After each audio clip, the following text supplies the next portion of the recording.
Hola, amigos. Calma, calma, calma. No hay necesidad de entrar en pánico. Pas besoin de paniquer, je vous l'ai dit durant la mi-temps. Pas besoin de paniquer, je savais que Manchester United n'allait pas perdre ce match. Calma, calma, calma. Résumons la situation rapidement. Nous parlons, s'il vous plaît, de la meilleure défense de Liga. Jusque-là, elle a encaissé 0,83 buts par match. 26 buts concédés. 27, je crois. 27 buts concédés jusque-là en Liga. On leur a claqué le quart en 2 matchs. On peut dire ce que l'on veut. Manchester United est nul. Manchester United n'a pas le niveau. 7 buts. 7. Sabah. 7. 7 buts on a claqué. Et je suis désolé cette fois-ci, guys. C'était bien et bien 11 contre 11. On est bien d'accord. Calma, calma, calma. Maintenant, je vais vous citer les raisons pour lesquelles je ne me suis pas inquiété. Dès le début, je me suis dit, on va remporter ce match, ou du moins, on ne perdra pas. Premier point, je l'ai déjà dit dans le preview, je vais le répéter une nouvelle fois, cette équipe de Bilbao, les gars, n'a pas marqué plus d'un but. Je répète, ils n'ont pas marqué, ils n'ont pas eu la décence de marquer plus d'un but depuis le 2 février face au Betis Séville. Le match s'était soldé sur un score de 2 partout, mais la dernière fois que cette équipe de Bilbao a marqué plus d'un but à l'extérieur, bien évidemment, c'était il y a plus de 3 mois. Donc oui, ils ont eu des occasions, mais ils ne sont même pas foutus de cadrer. Ils ne cadrent même pas. Donc conclusion, ils ne sont pas dangereux pour moi. Ils sont là, mais... Calma, guys, calma, calma. Première raison. Deuxième raison, on les a vus, ils ont entamé le match vraiment tambour battant. Ils ont exercé énormément de pressing, oui, c'était bien, mais je savais que c'était trop pour eux. En réalité, quand vous les observez, et on l'a encore vu lors du match aller, ils sont là, bam, bam, bam, bam, bam, mais ils n'ont pas le cardio, les gars. Ils n'ont pas le cardio. Donc oui, ils sont rentrés parce qu'en même temps, ils n'ont pas le choix, ils sont dans l'urgence. Donc ils sont rentrés tambour battant en voulant marquer le plus vite possible. Mais c'était évident, guys.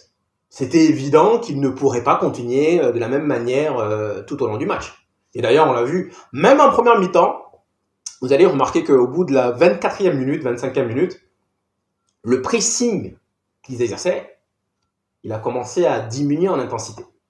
Donc forcément qu'en deuxième mi-temps également. Maintenant, en revanche, si oui, peut-être que ils avaient pu marquer un deuxième but durant les 10-15 premières minutes de la deuxième période, oui, peut-être que là, on pourrait s'affoler. Mais les gars, calma, calma, calma. Il y a un Manchester United en Première Ligue et il y a également un Manchester United en Europe. On devait coûte que coûte garder notre invincibilité. Il fallait ne pas perdre ce match. Il fallait arriver en finale sans avoir perdu. Il fallait coûte que coûte, encore une fois, garder notre invincibilité. Donc, guys, moi, je savais que Manchester United, même si, je l'ai déjà dit durant la mi-temps, même si Bilbao trouvait le chemin défiler une deuxième fois, on n'allait pas perdre ce match. Je pense qu'on allait récidiver ce qui s'est passé contre Lyon. On n'allait certainement pas perdre ce match. Donc encore une fois, guys, calma, calma, calma. Maintenant, on va commencer à analyser le match. Je pense que on s'est un peu mis dans la mouise tout seul. On a un peu commencé à paniquer, commencé à vouloir accélérer le jeu. Si on revient sur le but qu'on a concédé, Maguire, il a paniqué, les gars. Faut qu'on se dise la vérité, il a paniqué. Maintenant, la question, c'est comment peut-on expliquer que notre joueur, qui est censé être le plus expérimenté, le plus vieux, puisse paniquer à ce point? Non. De toute façon, guys, Maguire, on l'a dit et redit, on le remercie infiniment pour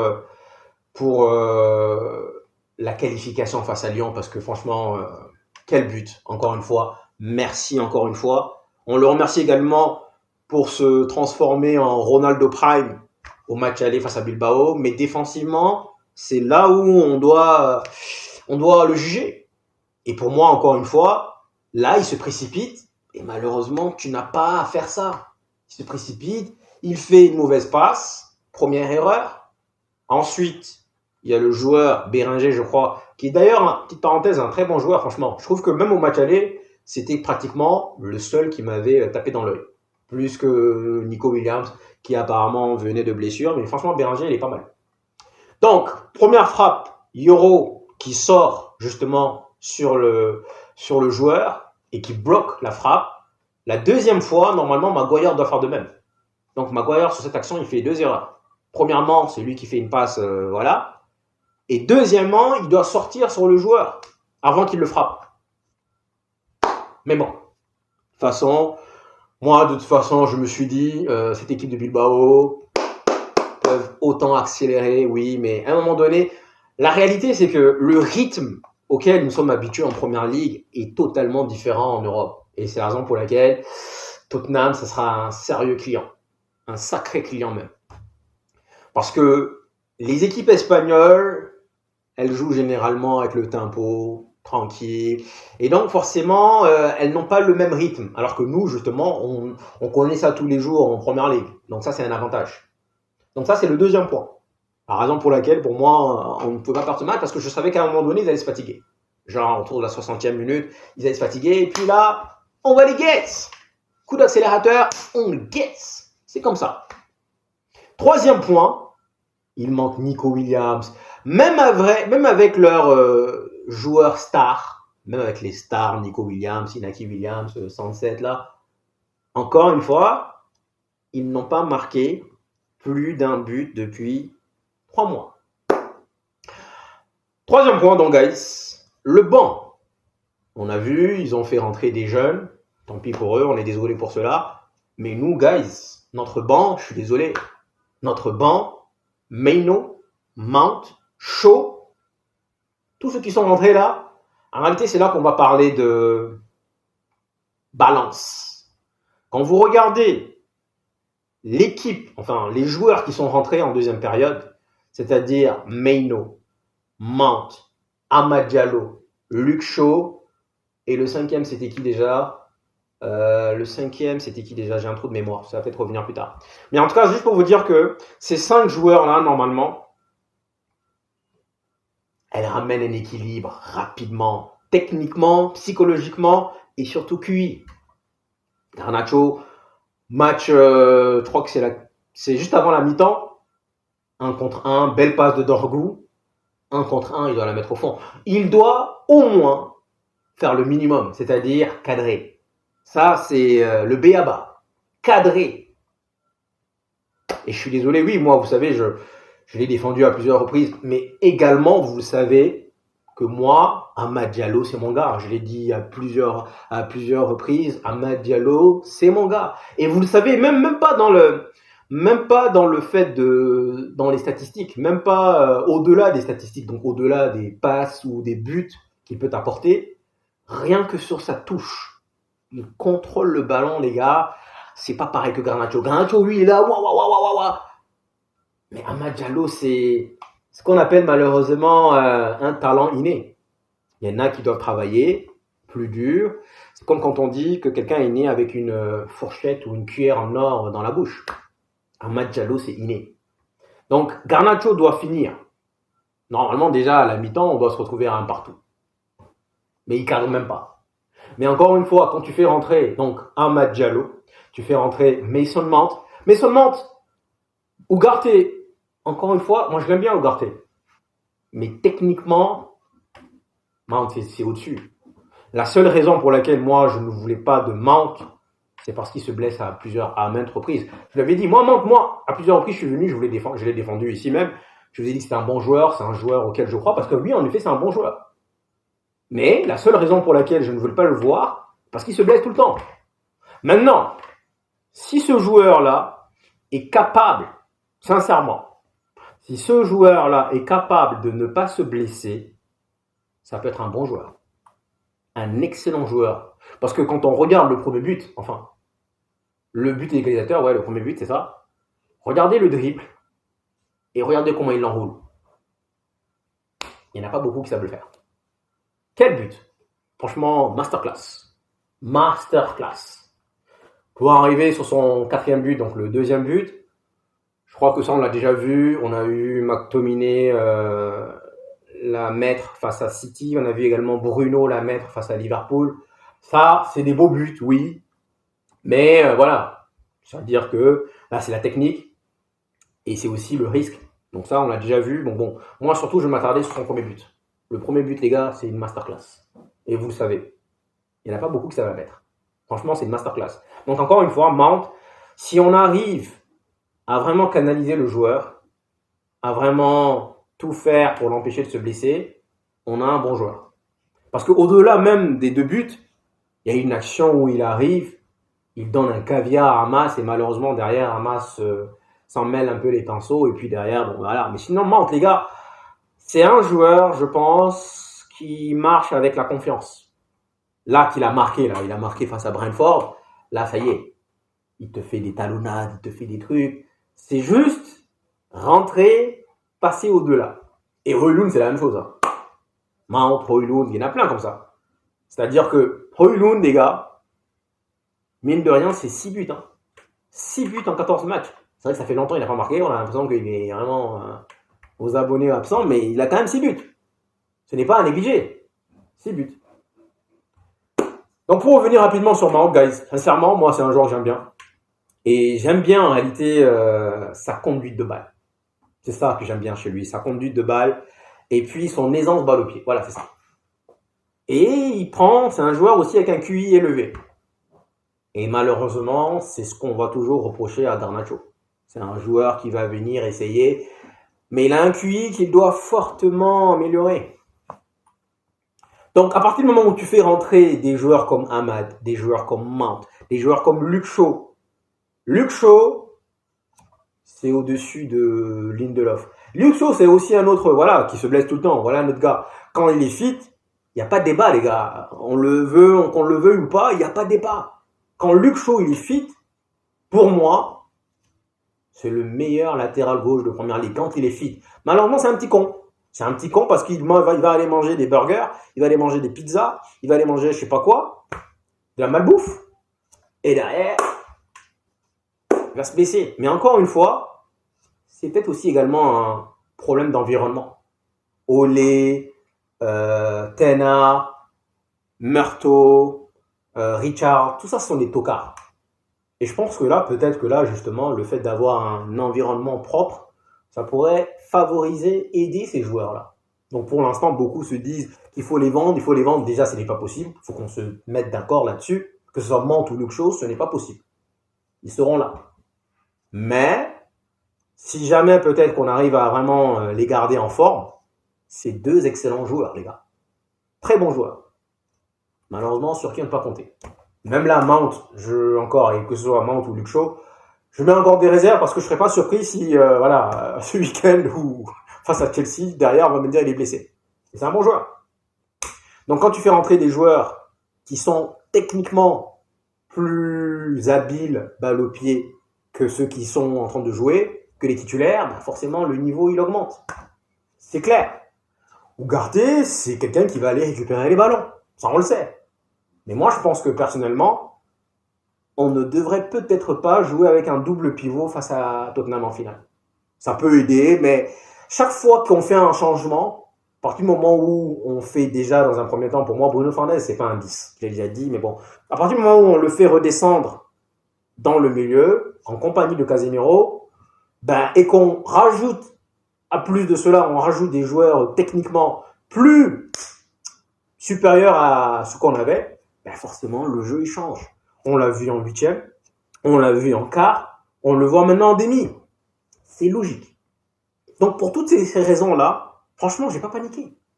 J'ai pas paniqué, les gars. Il y a un Manchester United en première ligue, parce qu'en première ligue, dans tous les cas, on l'a déjà dit et redit, que l'on gagne ou que l'on gagne pas, oui, peut-être. La dernière fois, il avait mentionné en conférence de presse, il nous avait dit que le classement, que le positionnement au classement a une importance parce que la somme, je crois qu'il y a 3 millions d'écarts.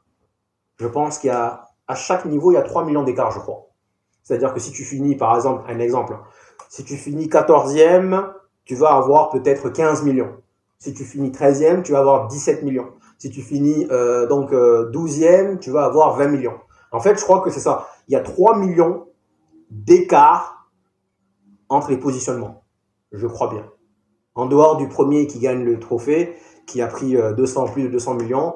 Ensuite, je pense qu'il y a les 3 autres qui sont en Ligue des Champions. Mais ça, ce n'est pas la somme de Première Ligue, c'est la somme de Ligue des Champions. Mais donc, voilà, en gros, il y a 3 millions, 3 millions, 3 millions. Mais en réalité, 3 millions, 3 millions. Donc, qu'on finisse 14e ou on finisse 11e, il y aura 9 millions d'écart. C'est pas mal, mais c'est 9 millions qu'on peut rapidement combler en Europe. Mais, malheureusement, on a mis tous nos œufs dans un même panier, on n'a pas le droit de se louper. On n'aura pas le droit de se louper. Donc, franchement, première période assez frustrante. Deuxième période nettement mieux parce que Bilbao était largement fatigué. Et derrière, voilà, on sait ce qui va arriver quand ils sont fatigués. Voilà, nous, on est habitués à ce rythme-là. Et puis voilà. Maintenant, je pense que voici ce qui va se passer. Là, ce week-end, on va faire tourner contre West Ham. Donc, probablement une nouvelle purge. Ou alors, un match nul, on verra bien. On joue à domicile, donc je pense que même si on est en train de perdre, le fait de faire entrer les titulaires derrière, ça peut faire basculer le match. Face à Chelsea, c'est l'équipe type qui va jouer. Et ensuite, finale. C'est la raison pour laquelle j'ai mis en titre J-13, guys. J-13, 21 mai, on y va. Faudra pas se louper, il faudra pas se manquer. On va renvoyer l'ascenseur à Tottenham. Ils nous ont battu 3 fois cette saison. Mais les 3 fois, si on regarde le contexte, premier match, c'était Ten Hag. Tout le monde nous tapait. Liverpool également est arrivé 3-0 chez nous. Oui. Bournemouth, tout le monde est venu. Ouais, tout le monde est venu. Non, Bournemouth, c'est avec Amorim. Mais bon, bref. 3-0. Amorim, il venait de découvrir. Oui. Ensuite, en Cup, on a fait tourner. Ahmad était sur le banc. Il est rentré. Il a marqué un doublé. Et enfin, le match retour 1-0. Mais c'était, voilà, les problèmes que l'on connaît tous en championnat. T'as l'impression que c'est un problème psychologique, moral, une barrière invisible qui nous empêche de marquer en première ligue. Mais gars, cette barrière-là, elle n'est pas visible en Europe. En Europe, encore une fois, on vient de coller 7, s'il vous plaît, 7. On a collé 7. Et je suis désolé, cette fois-ci, il n'y a pas eu de rouge. Maintenant, vous pouvez me dire, ouais, ils ont abandonné à partir du moment où on a égalisé. On s'en bat les steaks. On a quand même collé 7, à soi-disant la meilleure défense. Maintenant, c'est vrai qu'ils ont perdu Vivian. Mais, avant de perdre Vivian, on a quand même marqué 1. Mention spéciale à Euro. Mention très spéciale à Euro, franchement. Je trouve que, et ça c'est mon opinion, autrefois, ils ne faisaient pas des percées comme ça. Ils ne prenaient pas la balle pour essayer vraiment de percuter. Je pense que c'est l'arrivée de Hayden qui lui a un peu débloqué ce stade. Hayden Heaven est arrivé, capable justement très élégant par le pied. Euro a vu ce qu'il faisait, il s'est dit bon, il est jeune comme moi, il peut le faire, je peux le faire également. C'est lui qui ramène le deuxième but. Ouais, je pense. Donc mention spéciale à Euro au milieu de terrain. Ça a été un match, je pense, mitigé. Bruno Fernandes, Ugarte, Casemiro qui marque encore une fois de la tête, les gars. Casemiro, Tonton Caz, renaît de ses centres. Donc, il marque encore. Et ce qui est étonnant dans cette histoire, c'est que malgré sa taille, parce que ce n'est pas le plus grand, il a la notion du placement. Il sait où se placer et il sait comment anticiper et sauter dans le bon timing. Tonton Caz. Mais sinon, il a marqué un but, mais il n'a pas été aussi énorme que quand il avait été face à Lyon, par exemple. Tonton Caz, oui, il a fait son match. Les milieux de terrain, sincèrement, ça n'a pas... Pour moi, on a eu plus du répondant avec les entrées, donc Mount, Ahmad, que les joueurs qui étaient titulaires. Donc voilà. Højlund qui marque. Content pour lui.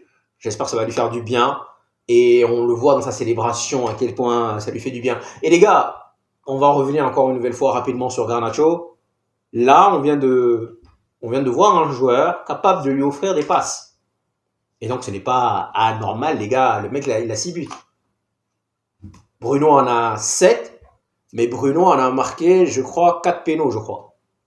Mais lui, il a marqué 6 buts. Donc, On le critique, mais franchement, tout à l'heure, quand j'ai vu 6 buts en 14 matchs, je me suis dit, oui, c'est vrai que ça fait longtemps qu'il n'a pas marqué, mais c'est vrai qu'à un moment donné, il claquait des buts pendant la phase de poule, il claquait but sur but. Même face à Bodo, là, c'est lui qui marquait le doublé.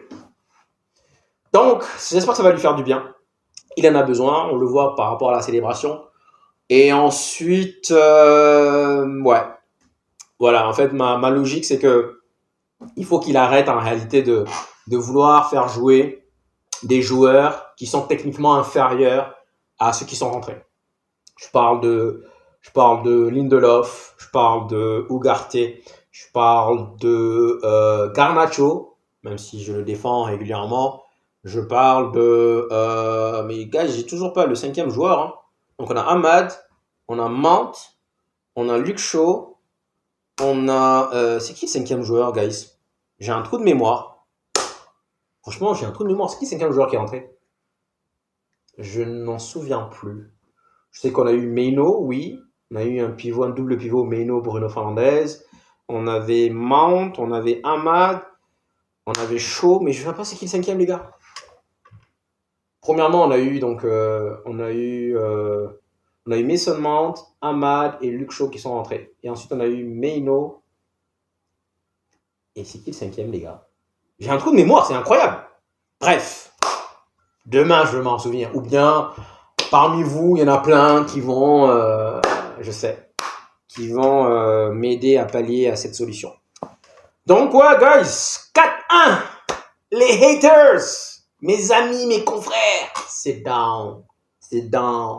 Beaucoup parmi vous ont commencé à regarder le match à 1-0. Quand ils ont vu Bilbao ouvrir le score, ils se sont dit « Ah, peut-être il y a un truc à gratter. Peut-être que là, Bilbao va les guess. » Ils sont venus devant leur télé, les gars. Calme. Voilà. OK? Occupez-vous de vos assiettes. Occupez-vous de vos affaires. Sit down! Nous sommes en finale. Ça plaît pas. Soi-disant, le vainqueur de l'Europa ne doit pas se retrouver en Champions League. On ne l'a pas encore remporté, mais que ce soit que pour nous ou Tottenham, les deux, nous sommes dans une situation similaire. Nous avons tous les deux une saison complètement moisie, mais nous sommes tous deux en finale. Et je suis désolé, nous avons eu un sacré parcours, par contre. Franchement, quart et demi-finale, c'était vraiment, voilà, des clients. Lyon, franchement, ils nous ont fait baver. Et d'ailleurs, guys, je vais en faire notre vidéo juste pour finir avec.